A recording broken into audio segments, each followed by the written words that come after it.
I'm going to say this, but this is my view, controversial. I think she's dumber than Tommy Tuberville. Oh man, that's a contest. I don't know. Yeah, I mean, I'd have to say that she's Tubervillian in her stupidity.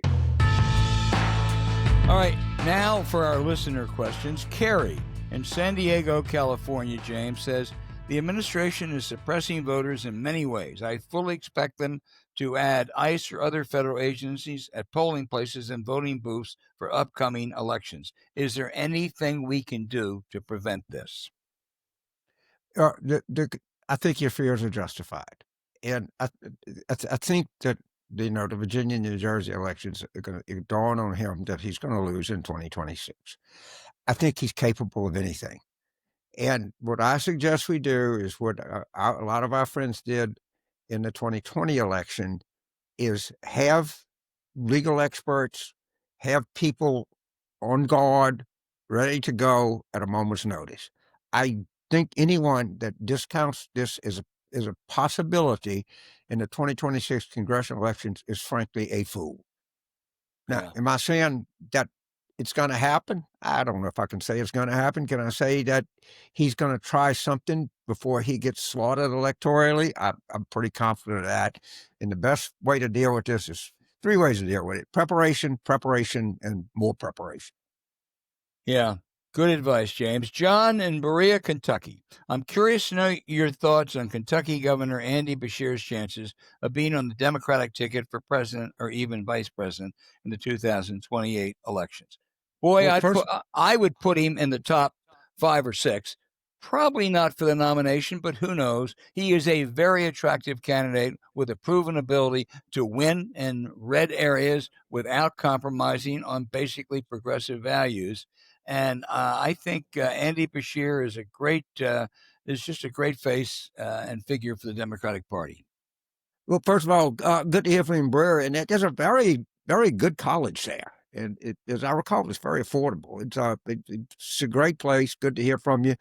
Uh, if a politician wins by 5 in a state that Democrats usually lose by 15 to 20, that alone should cause you to pay attention to that person. Of course, that would be Andy. And he probably has as good a record of economic development as any governor in the United States. I think I would put him in the top tier of potential, easily put him in the top tier of potential 2028 Democratic presidential candidates. That's he's there now. What I'd say to Governor Beshear, I'd say to anybody else, it's an awfully fast track out there. There'll be a lot of good people running, but I hope he runs, and he knows how to do the one thing that Democrats need. He knows how to win. I think that's what politics is supposed to be about, James, but he is an enormously attractive Absolutely. governor, no question. Deborah in Madison, Mississippi says Wow. Okay. she has heard you say that there is a possibility of Democrats taking the Senate and Mississippi could possibly flip to a Democrat. I'd love to hear more details, Deborah asked, about how this could possibly happen. Okay. So we need to pick up a 4. I think I would rate us as the favorite in North Carolina. And I would also call out a really stupid Washington Post piece about Roy Cooper and how he could be affected by a trans event. My favorite part of the whole trans issue is Trump called at that time the governor of North Carolina, Pat McCrory, in 2016, and said, "What is just trans shit?" Okay, if this, I don't want to go back in the whole thing. It memo to the Washington Post is not going to hurt Roy Cooper and quit writing these jackass, stupid fucking stories. Okay. So with North Carolina, I'd say we're the favorite. Maine is considered to be a toss up. I don't know if you might even say, given the political environment, I would make the Democrat a slight favorite. Ohio, Sherwood Brown, things have fallen into place. It's a tough state, but should be a big Democratic year. He has been elected to the Senate any number of times. He ran way ahead of the ticket in 2024. We just got this Iowa. Boy, do we have for the United States Senate candidates there. We don't even know if Senator Ernst will run for re-election. Iowans are not doing well. I think that's definitely in reach. Don't forget about Alaska. Don't forget about Alaska. We came very close in Alaska. It's very much in play. Uh, I would say the same thing for Texas. All right. Please stop and listen to me. Florida will be more in play than you can imagine. Florida's turned into a giant failed state. All right. The storms are killing them. Insurance rates are slaughtering them. Their housing market is literally collapsing right in front of us. It's been a state that's under one party rule. Am I saying we're 50-50 in Florida? No, I'm not going to say we're 50-50 in Florida. Mississippi, we're as close to 50-50 as you can get. If you look at what Brandon did in 2023, and he did this, by the way, while Biden was president. And even if you look how Mike did when he ran for the Senate. And Scott Collin, we got a first-class candidate. And if I told you that Cindy Hyde-Smith was dumber than concrete, some people might take that as a slander on concrete. This lady is, I think she's, I'm going to say this, but this is my view, controversial. I think she's dumber than Tommy Tuberville. Oh man, that's a contest. I don't know. Yeah, I mean, I'd have to say that that she's Tubervillian in her stupidity. Okay. Dot in North Virginia, doesn't say where in Northern Virginia, says, what's considered the base down Virginia for Democrats? Who do you think Spanberger should focus on most? Spanberger should focus on a lot of the state. I mean, she should focus on 65% because she's got a good chance of winning the vast majority of them. Obviously, she has the basic Democratic base, so I think she has to focus a little bit on independents, self-styled independents at least, weaker Democrats, and a number of Republicans, particularly in Northern Virginia. She's in awful good shape.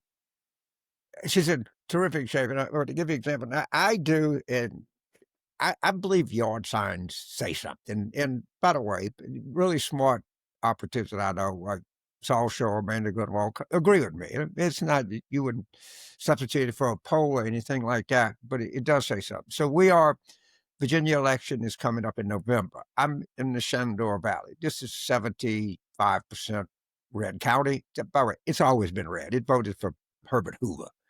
Okay. In Highway 11, which runs the north-south spine of Shenandoah County, I have seen two signs for Winsome Sears, the Republican nominee. All right.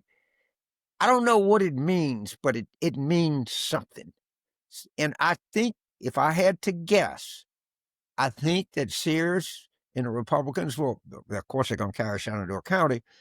I think they're going to underperform both in the percent of the vote they get, and also the turnout is not going to be that great. And I'm going to go on record here saying I think the turnout in Fairfax, which is, for those of you unfamiliar with Virginia, is right across the river from Washington, Loudoun, think Dulles Airport, probably Prince William, which is a kind of outer borough, suburban D.C. area, all have City of Alexandria, tons of federal workers, families of federal workers. I think the turnout in those four jurisdictions is going to approach, the Democratic turnout is going to approach 2024. I bet I have a 1,000-pound bet with Piers Morgan. I spotted him 5 points last night. Jesse Waters agreed to take a $1,000 bet, and I spotted 5 points. I'm going to have about $2,350 extra dollars. And I'm going to go to one of these Washington, D.C. restaurants and splurge because their restaurant reservations are down significantly as above to this goofy National Guard bullshit they Well, have. James, if you do, you can have your picture taken with the Louisiana National Guard. Yeah, I can shake hands with the guy. Everybody's drowning in on a rooftop. I can go to the Palm and get a picture with the guy. Yeah. Eve in Monroe Township, New Jersey. This is difficult. How can we get Israeli influence out of American politics, James? We can't. Okay, nor should we. And there, I understand people that say it's an outside influence. I don't know, but there are a lot of, you know, Jews in the United States that feel very close to Israel. A lot of people like myself that think that there needs to be a Jewish state in the Eastern Mediterranean.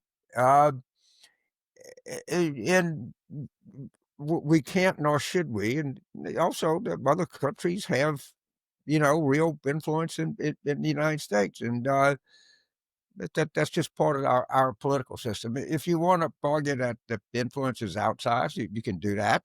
That certainly a legitimate thing, but you know, they have lobbyists and they have people that support them, and I support the idea of Israel. I do not support the government of Israel, and it's two separate things. As a number of people in Israel do not, including some Yeah, like former the very half a top, million that show right, up protesting it. Yes, and military and former Mossad. right. Absolutely. Robbie in St. Louis. Is it St. Louis, Mississippi, James? Bay St. Louis. That's where they have a place there. Well, It's a Robbie, very, very well known place. Yes, Robbie, it's good. Robbie says in St. Louis. I guess he means Bay St. Bay Louis. St. I'm almost positive, but He it says, might be. is it possible Trump is trying to create the appearance of turmoil, both nationally and internationally, so that he orders next year's elections be suspended? I've been having an exchange with my dear friend Fred Wertheimer, who says that is constitutionally impossible. It cannot happen. I have said I think there's a 25 or 30% chance if Trump knows he's going to lose those elections, he will try to do something, invoke the Insurrection Act or whatever have you. And I don't automatically discount his prospects for succeeding with this Supreme Court. So I think it's unlikely, but I think you better be on guard, Robbie. To my friend in Hancock County, Mississippi, my simple answer is yes. Yeah, yeah. Mike in Cesar, Illinois says, why does it seem like so few people in government are standing up to Trump? Well, because anybody that would stand up to him, he's fired them all. Yeah, yeah. Okay, if it's attrition. He's fired all the competent people in the government. So what he got left, for the most part, not all, still a lot of unbelievably competent people work for the United States government. I just make a short diversion here about the competence of federal employees. Bob Rubin famously said when he went from the Goldman Sachs to the Treasury Department, he did not notice a single % decline in the level of competence. Michael Lewis, coming from Goldman Sachs to the Treasury Department, he said there was no decline in talent. Now, Goldman Sachs, you can say what you want about Goldman Sachs, but they have smart, competent people that work there. Michael Lewis has really articulated and written down just how valuable and smart this federal workforce is. The one thing that we have done that is horrific is, what they've done to federal employees. Yeah, no, it really is. What? James, before we go, I want to just pay quick tribute to Jules Witcover, who died at the age of 98. Jules, for more than 60 years, was really one of the great shoe leather reporters and ever. He wrote about a dozen books. He wrote for the LA Times, the Washington Post. He and Jack Germond wrote a famous political column. He was a reporter's reporter. I don't know if reporters are as good today. I know one thing, they don't have as much fun as they did in Jules Witcover's heyday. Jules, you left a great legacy. Yeah, 90 years old. Me and Jack Germond, I mean, they were quite a pair. And my tip of the hat to Korea Jules Witcover. Yeah, thanks for bringing that up. Absolutely. All right, keep those letters and questions coming in. If we didn't get to yours this week, we'll get to it next week.